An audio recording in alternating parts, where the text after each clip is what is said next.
O Senhor esteja convosco.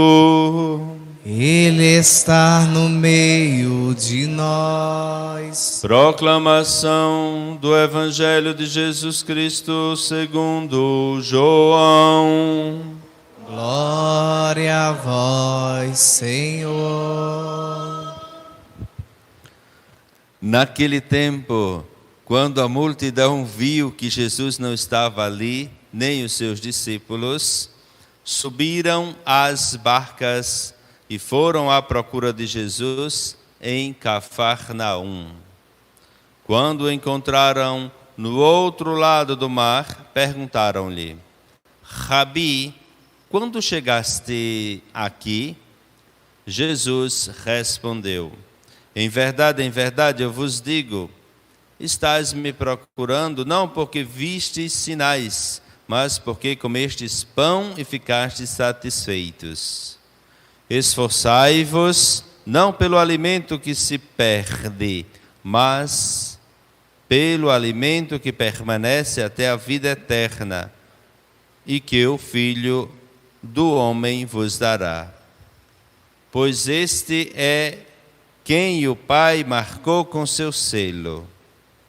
Então perguntaram: que devemos fazer para realizar as obras de Deus? Jesus respondeu: a obra de Deus é que acrediteis naquele que ele enviou. Eles perguntaram: que sinal realizas para que possamos ver e crer em ti? Que obra fazes? Nossos pais comeram maná no deserto, como está na Escritura: pão do céu deu-lhes a comer.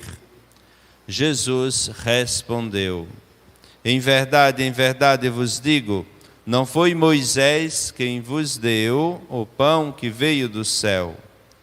É meu Pai que vos dá o verdadeiro pão do céu.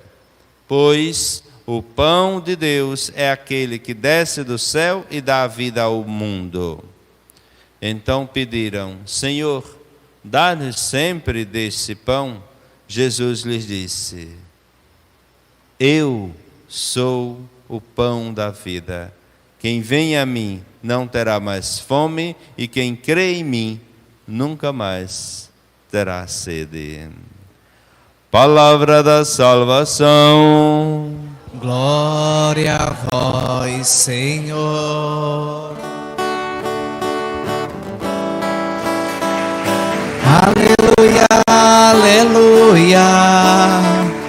Aleluia, aleluia. Aleluia, aleluia, aleluia. Aleluia, aleluia, aleluia, aleluia. Meus irmãos, iniciamos agosto, o mês das vocações. E todos nós somos convidados, especialmente neste mês, a orar constantemente pelas vocações, as diversas vocações.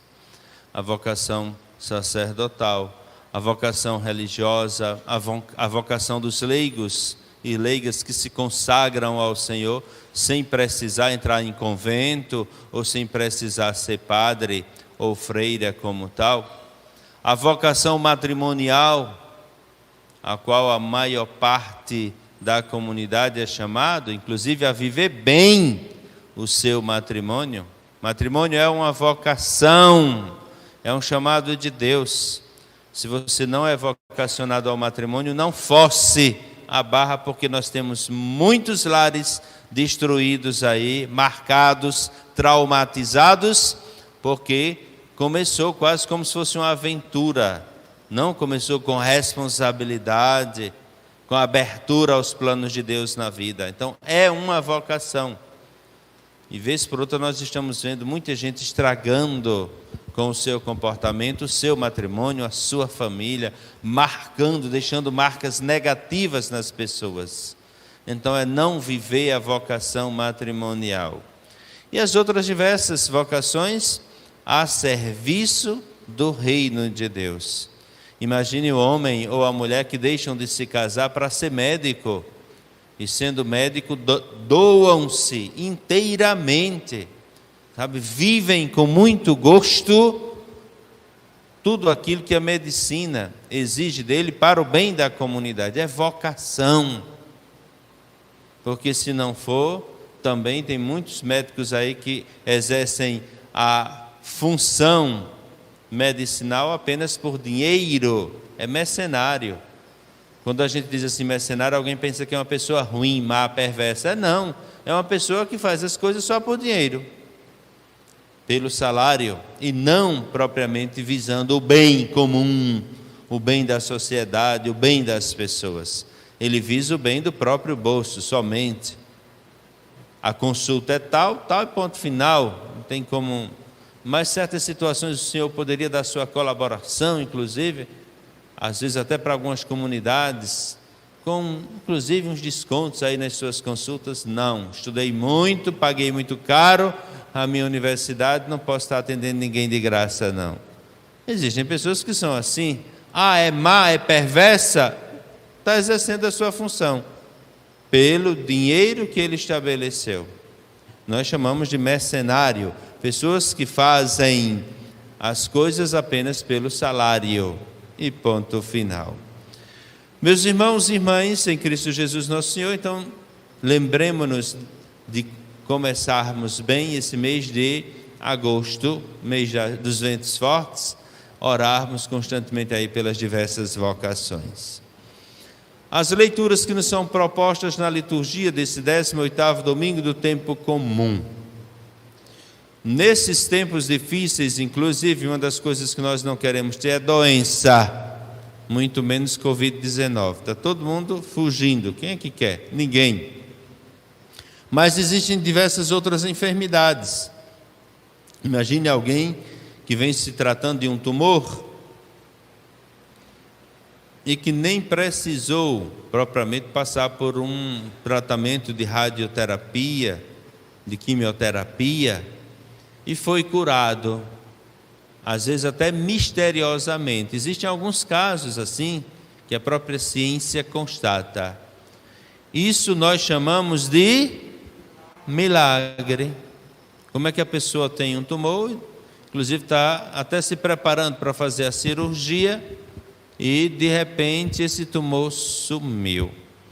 Então muita gente, logicamente, uma pessoa sentiu-se agraciada e tende a agradecer profundamente a Deus por isso, esse ato milagroso que aconteceu na sua vida. Agora imaginemos uma outra pessoa que, para poder se ver livre do tumor, fez uma cirurgia e hoje está curada. Ela deve agradecer a Deus também? De um modo ou de outro, milagrosamente ou naturalmente, seguindo um tratamento, as duas pessoas foram curadas, e é motivo de ação de graças a Deus. Por que é que eu estou dizendo isso?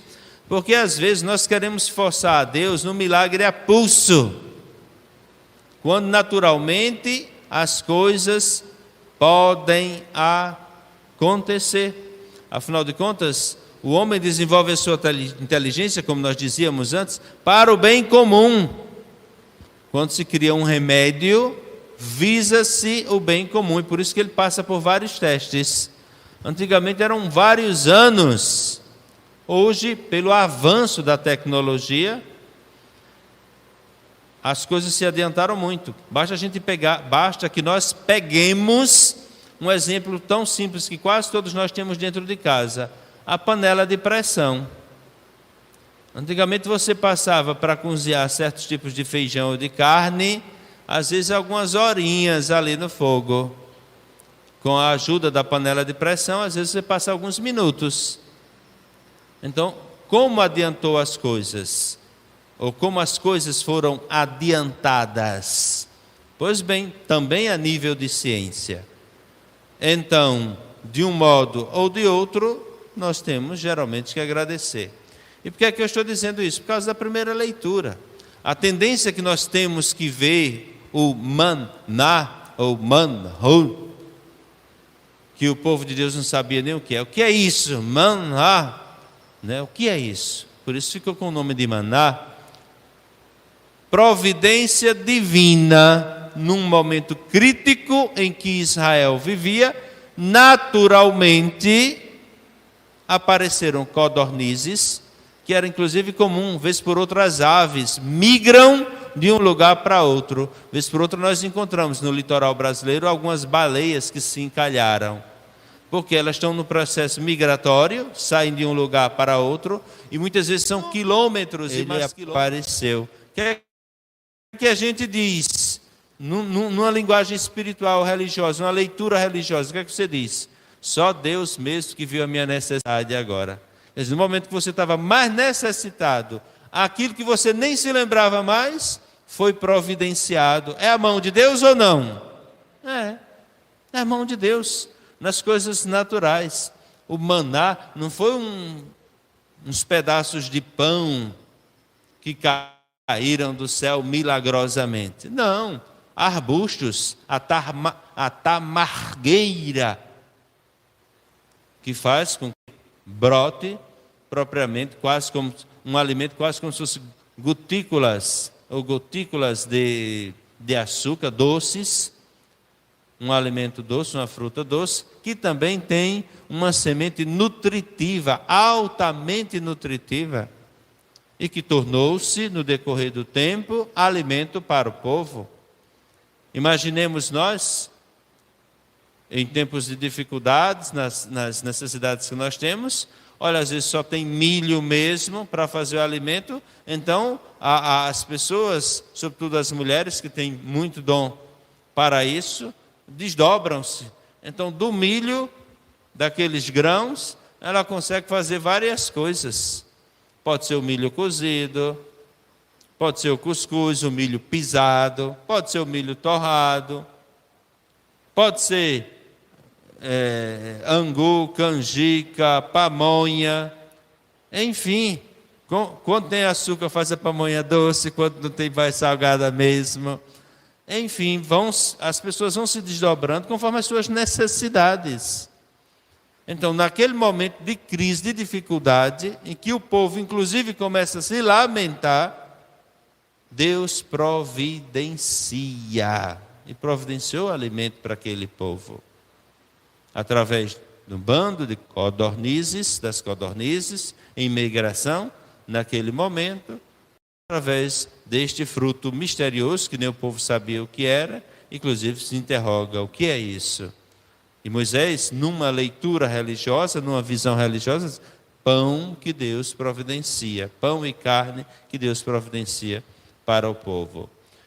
Por outro lado, o nosso povo é um povo muito bom, é um povo muito santo, mas nos momentos de dificuldade, da sua colaboração, às vezes é um povinho meio exigente. Povo que vivia escravo no Egito, quando tem a oportunidade de ser livre, mas que vai ter que trabalhar para isso, para ser livre, quer não. Antes nós tivéssemos ficado lá no Egito, sonhando com coisas que nem tiveram, panelas de carne e de cebolas bem preparadas. Então, às vezes, quando se exige de nós um esforço, nós não queremos nos esforçar, não. Um exemplo concreto que nós encontramos na vida, nós encontramos muita gente que pede, infelizmente ultimamente aumentou o número de pedinte, uns pelas necessidades mesmo, outros também pela preguiça. Já que está todo mundo vendo aí que está em crise, tem a pandemia, então eu vou aproveitar e pedir, eu vou trabalhar nada. Nós já encontramos situações difíceis de pessoas que nós vamos ajudando na medida do possível, mas existem aqueles outros que querem ficar eternamente dependentes. Conversando esses dias com uma determinada pessoa, inclusive que trabalha como vigilante e ao mesmo tempo, né, um tipo de porteiro ali, mas que ao mesmo tempo é o vigilante. E ele dizia assim: a gente deve ter o máximo cuidado com essas pessoas que se acostumaram a pedir, padre. Porque em um determinado momento eu conversei até com uma delas, que trazia inclusive as crianças, que era para emocionar mais a vocês para poder providenciar alimento para ela, ou dinheiro, porque gostam muito de dinheiro. Aí, em determinado momento, eu vi uma pessoa que estava necessitada para fazer uma arrumação de casa. Aí eu perguntei para ela: eu não tenho tempo não. Tem tempo não? O que você está fazendo aqui? Andando, ou seja, pedir, chegar com aquela conversa bem bonita, com as lágrimas já caindo, quase forçando o outro dar a ajuda que está ali pedindo mesmo, na chantagem emocional, é muito fácil. Vamos ver se você consegue fazer a arrumação da casa da mulher, ela vai te pagar no final do teu trabalho. Não posso não. Preguiçoso. Então, às vezes nós podemos ser livres, mas como exige de nós essa liberdade, aí nós queremos um modo mais fácil é de sobreviver. Deixa que os bestas trabalhem, no final das contas eu peço, eu consigo mesmo, e vai ser mais lucrativo para mim, sem fazer tanto esforço assim. Então, o povo de Israel, a primeira lição de hoje é a lição do esforço. Queres ser livre? Para a tua liberdade exige esforço da tua parte, para não continuar sendo eternamente escravo.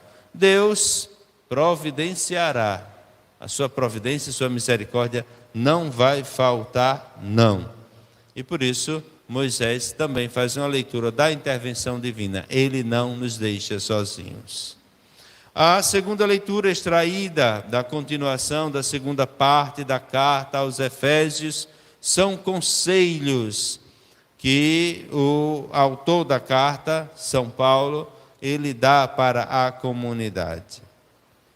Vocês já superaram, inclusive depois do batismo de alguns pagãos, pessoas que se prepararam para batizar, que antigamente o batismo era muito mais realizado entre os adultos. Se ninguém era batizado, queria ser discípulo de Cristo, era necessário que passasse por toda uma preparação, justamente para levar uma vida nova.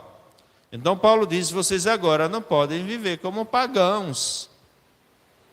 Todo mundo faz. Ultimamente tem uma frase assim: mas todo mundo faz isso. Todo mundo, pagão inclusive. Mas tu, que fizeste experiência de Cristo e buscas viver uma vida nova, conforme o teu batismo, conforme o caminho sacramental, tu não és pagão não. Porque todo mundo vive assim, tu não vais viver também não. Tem um ditado para falar: todo homem trai. Será que todo homem trai mesmo? Ou todo homem sem vergonha que trai? É diferente. Então o convite que Paulo hoje nos faz é verdadeiramente de não viver mais a vida dos pagãos. E por isso ele utiliza o linguajar da vida velha e da vida nova.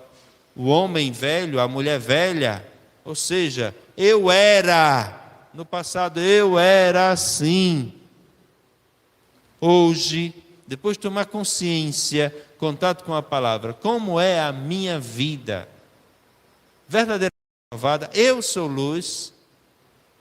Tem gente que eternamente na igreja, um pavio apagado. Não consegue inspirar ninguém para o bem. Muito pelo contrário, distancia até as pessoas da igreja. E começa, já que nós estamos falando de vocação, inclusive sacerdotal, começa dos padres mesmo. Não vão pensando vocês: padre santinho é porque é padre. É o padre, né? Quase como se ele faz o que ele quiser. Não, ele faz o que ele quiser, conforme os ensinamentos que a igreja lhe confiou, já confiado por nosso Senhor Jesus Cristo. Inclusive nas provisões, e como sou eu que preparo os textos de provisão, né? Lá na provisão diz assim, a responsabilidade de ser pastor, que os fiéis, as ovelhas do rebanho do Senhor, vejam em ti a imagem de Jesus Cristo, bom pastor. a maior parte, não vou dizer que é a maior parte não, mas uma boa parte dos padres esquece isso. Uma boa parte dos padres esquece isso. Que a comunidade, as tuas ovelhas, vejam em ti a imagem de Jesus Cristo, o bom pastor. Então, o esforço constante na busca constante da santidade. Isso se estende a toda a comunidade, a todo mundo que exerce um ministério na igreja. Às vezes a gente coloca e cria tantas regrinhas na igreja que ao invés de nós congregarmos, nós distanciamos. Uma pessoa que chega à nossa igreja a primeira vez, inclusive às vezes nem é batizada, nem foi criado em reduto cristão, muito menos católico. Aí chega, já que tem um bocado de gente ali, tem alguém sendo indo para ali, eu vou dar uma olhadinha, é uma igreja, aí vai, entra, senta-se. Como o modo de entrar, de se sentar é diferente, porque inclusive não está habituado, aí fica todo mundo, Quem é aquele? Eu nunca vi. Olha o jeito de se sentar, olha o chapéu na cabeça, olha não sei o que mais. Nós já acolhemos as pessoas com todas as nossas regras, como se as pessoas já tivessem passado por todo o processo de preparação que nós passamos. Aí o que acontece? Nós distanciamos as pessoas. Chega uma pessoa, por exemplo, de bermuda. Eita, você está de bermuda na igreja? Mas não pode não, viu? E ali foi, ó o acolhimento. Pavio apagado.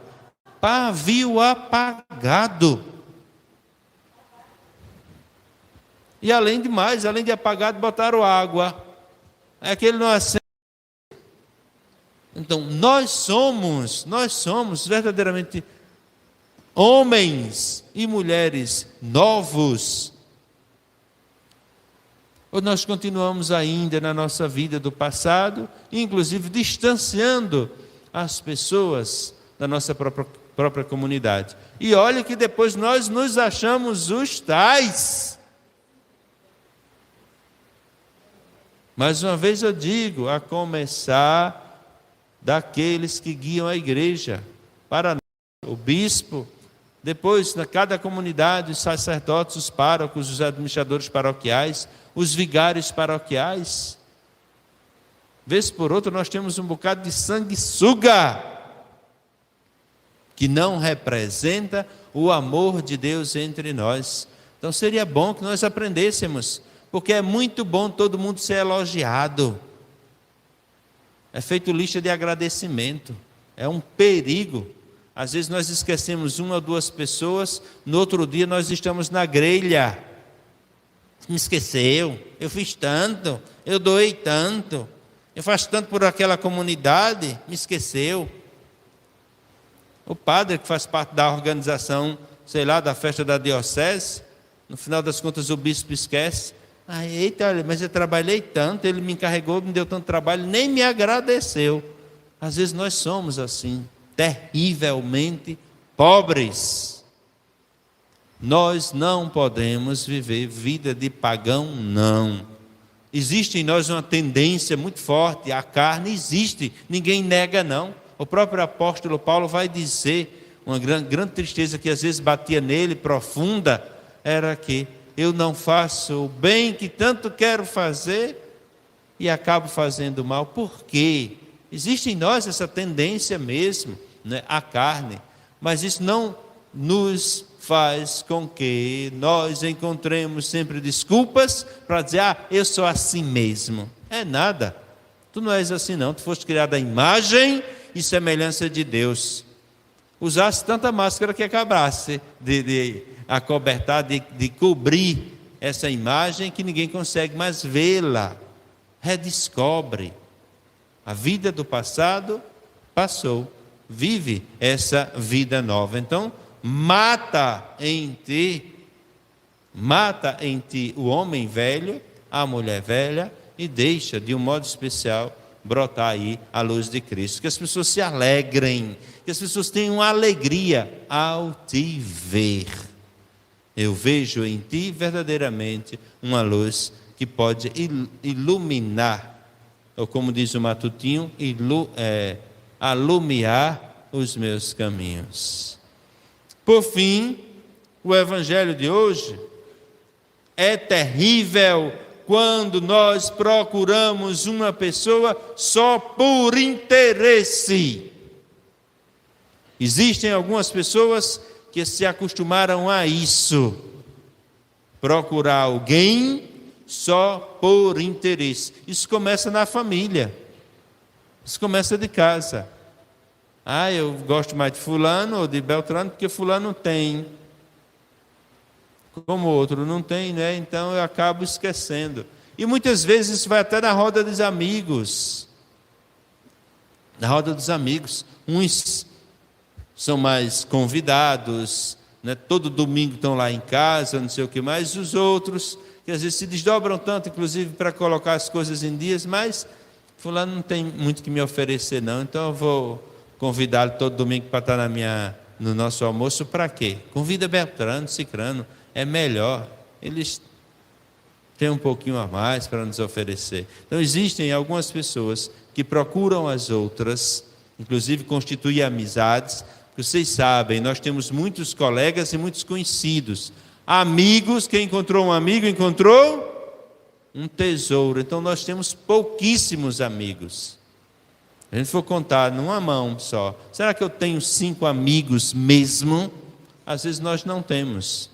Amigos são poucos. Fique pensando que você tem amigo demais, não. Engana-se mesmo.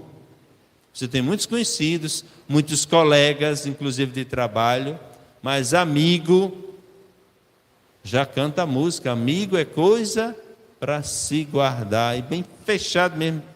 Ter o máximo cuidado, inclusive, para não perdê-lo. Então procuram Jesus. E na pergunta deles, né, Rabi, quando chegaste aqui? Jesus, que lê os corações, diz para eles quase como se fosse assim: tenham vergonha mesmo. Vocês estão perguntando isso, estão me procurando, não é verdadeiramente porque gostam de mim, não, ou querem ser meus discípulos, não. Vocês comeram pão de graça, não foi? A multiplicação dos pães. Aí vocês querem de graça novamente. Eu recebi uma cesta básica a semana passada, vou lá de novo, né? 3 ou 4 palavrinhas que eu digo ao besta do padre, ele vai ficar com pena de mim, vai dar outra cesta básica de novo. Quando for na outra semana, de novo. Quando for na outra semana, de novo. E vocês já notaram que uma boa parte dos esmoleres, eles pedem assim: padre, você pode dar uma ajudinha? Posso. Tome. Quando for na próxima semana, o senhor pode me dar uma ajudinha? Eu vim buscar a minha ajudinha na outra, né? Eu vim buscar a minha ajudinha. O senhor tem 10 reais aí? E depois, quando o sujeito tiver, não tem não, Infelizmente, existem algumas pessoas que elas se habituam a aproximar-se das outras para tirar vantagem. Cada um de nós faça seu exame de consciência. Quando é que eu procuro fulano? Inclusive, nesse tempo de pandemia, tem muita gente da igreja esquecida. Inclusive, que estava no domingo todas as missas, todos os domingos estava na missa, e tantos momentos de oração, de grupo de oração, estavam. Nesse tempo de pandemia não pode, nós nos esquecemos. Nós estamos procurando essas pessoas. Seria sempre bom. Claro, nós não vamos nos lembrar de todas não, mas não vamos mesmo. Eu reconheço que eu não vou me lembrar de todo mundo, mas nos grupos nossos, né? Por que é que fulano está faltando? Será que fulano está melhor? Hoje não custa nada uma mensagem de WhatsApp, manda, liga, faz uma chamada de vídeo, para mostrar que você não tem simplesmente interesses financeiros. Lembrar do dizimista somente porque ele não botou o dízimo em dia é triste. Se nós não tivermos cuidado, é até perverso. Mas é nos importar. Será que o dizimista não perdeu o emprego? Será que não está precisando agora da ajuda, inclusive, da igreja? Como é que nós poderíamos ajudar? Era sempre bom nós nos interrogarmos diante dessas nossas ausências. Para que vocês estão me procurando? Aí Jesus disse, né? Em verdade eu vos digo, estás me procurando não porque vistes sinais, mas porque comestes pão e ficaste satisfeitos. E aí ele vai começar todos os discursos para chegarmos à Eucaristia. Ele apenas vai dizer hoje que a gente deve procurar as coisas não por mero interesse desta vida, mas da vida vindoura. E por isso ele já vai nos dizer quem é o pão que alimenta, que dá sentido à nossa vida. Ele mesmo, sobretudo na palavra e na Eucaristia. Que o Senhor nos ajude nessa nossa caminhada e que nós não o procuremos meramente por interesse. Mais uma vez eu digo, às vezes nós somos muitos pidões. Chega à igreja e começa já, ai meu Jesus, vê esse meu problema, vê o problema de dona fulana, de seu cicrano, tudo mais. Parece que você pega todos os problemas e entrega nas mãos de Jesus e pede a solução. Se não houver uma solução imediata, você começa já a reclamar. Já começa a reclamar.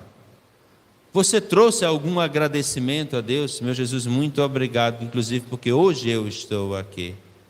Ontem eu estava mancando, hoje eu estou aqui, as dores passaram. Então tenho muito que te agradecer também. Então aprendamos a agradecer a Deus e não nos aproximarmos dele simplesmente por meros interesses, inclusive materiais. Que o Senhor nos ajude na nossa caminhada. Louvado seja nosso Senhor Jesus Cristo.